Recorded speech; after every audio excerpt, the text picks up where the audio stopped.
ಕುಮಾರಸ್ವಾಮಿಯವರೇ, ನಿಮ್ಮ ಕೈಯಲ್ಲಿ ಏನೂ ಆಗಲ್ಲ ಅಂದ ಡಿಕೆಶಿ.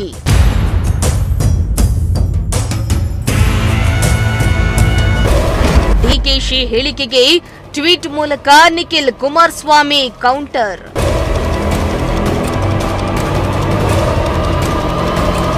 ಎಸ್, ರಾಜ್ಯ ರಾಜಕಾರಣದಲ್ಲಿ ಸಿಎಂ ಕುರ್ಚಿ ಚರ್ಚೆ ಜೋರಾಗಿರುವ ನಡುವೆಯೇ ಡಿಸಿಎಂ ಡಿಕೆ ಶಿವಕುಮಾರ್ ಹಾಗೂ ಕೇಂದ್ರ ಸಚಿವ ಎಚ್ಡಿ ಕುಮಾರಸ್ವಾಮಿ ನಡುವಿನ ವಾಕ್ಸಮರ ಮತ್ತಷ್ಟು ತೀವ್ರಗೊಂಡಿದೆ.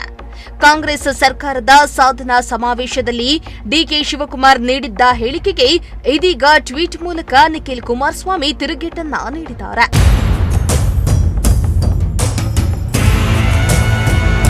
ಹೌದು, ತುಮಕೂರಿನಲ್ಲಿ ನಿನ್ನೆ ನಡೆದ ಸಾಧನಾ ಸಮಾವೇಶದಲ್ಲಿ ಮಾತನಾಡಿದ್ದ ಡಿಕೆ ಶಿವಕುಮಾರ್, ಕೊಟ್ಟ ಕುದುರೆಯನ್ನ ಏರಲು ಆಗದವನು ವೀರನೂ ಅಲ್ಲ, ಶೂರನೂ ಅಲ್ಲ.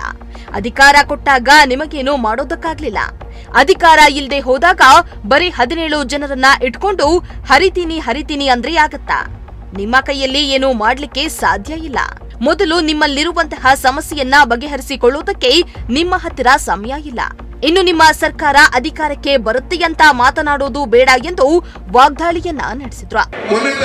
ಕುಮಾರಸ್ವಾಮಿ ಅವರು ಬೆಂಗಳೂರು ನಗರದಲ್ಲಿ ಬಿಗಿಂದ ಎ ಖಾತೆ ಮಾಡಿಸ್ಬೇಕಾದ್ರೆ ನಮ್ಮ ಸರ್ಕಾರ ಬಂದ್ಬಿಡ್ತದೆ, ನೀವು ಯಾರು ದುಡ್ಡು ಕಟ್ಟಕ್ಕೆ ಹೋಗ್ಬೇಡಿ, ನಾವು ಬಂದು ಮಾಡ್ತೀವಿ ಅಂತ ಪಾಪ ಮಾತಾಡಿದ್ದಾರೆ.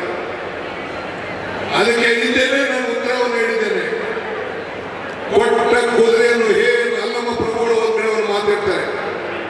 ಕೊಟ್ಟ ಕುದುರೆಯನ್ನು ಹೇರಲು ಬಯಸುವನು, ಕೊಟ್ಟ ಕುದುರೆಯನ್ನು ಹೇರಲು ಬಯಸುವನು ವೀರನು ಅಲ್ಲ, ಶೂರನು ಅಲ್ಲ.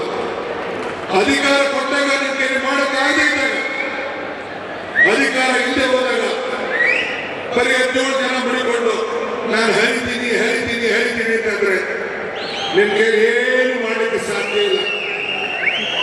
ನಿಮ್ಮ ಶಾಸಕರು ವಿಧಾನಸಭೆಯಲ್ಲಿ ಒಬ್ರು ಕೂಡ ಈ ಬಡವರ ಬಗ್ಗೆ ಒಂದಿನ ಒಂದು ಮಾತಾಡಕ್ಕಾಗಿಲ್ಲ.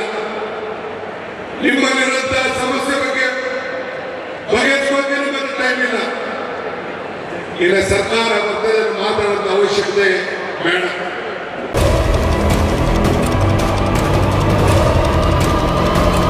ಇನ್ನು ಈ ಹೇಳಿಕೆಗೆ ಪ್ರತಿಕ್ರಿಯಿಸಿರುವ ಜೆಡಿಎಸ್ ಯುವ ಘಟಕದ ರಾಜ್ಯಾಧ್ಯಕ್ಷ ನಿಖಿಲ್ ಕುಮಾರಸ್ವಾಮಿ, ಡಿಕೆ ಅಣ್ಣ, 136 ಜನ ಶಾಸಕರ ಭಾರಿ ಬಹುಮತ ಇಟ್ಕೊಂಡು 3 ವರ್ಷದಿಂದ ನೀವು ಹರಿದಿದ್ದಾದ್ರೂ ಏನೋ?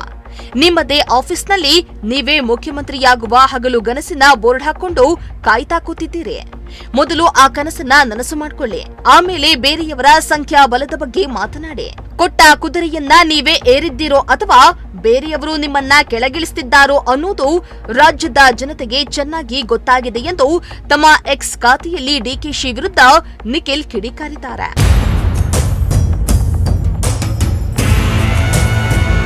ಒಟ್ನಲ್ಲಿ ಡಿಕೆ ಶಿವಕುಮಾರ್ ಹಾಗೂ ನಿಖಿಲ್ ಕುಮಾರಸ್ವಾಮಿ ನಡುವಿನ ಈ ಮಾತಿನ ಸಮರ ಸದ್ಯ ರಾಜ್ಯ ರಾಜಕಾರಣದಲ್ಲಿ ಭಾರಿ ಸದ್ದು ಮಾಡ್ತಾ ಇದೆ.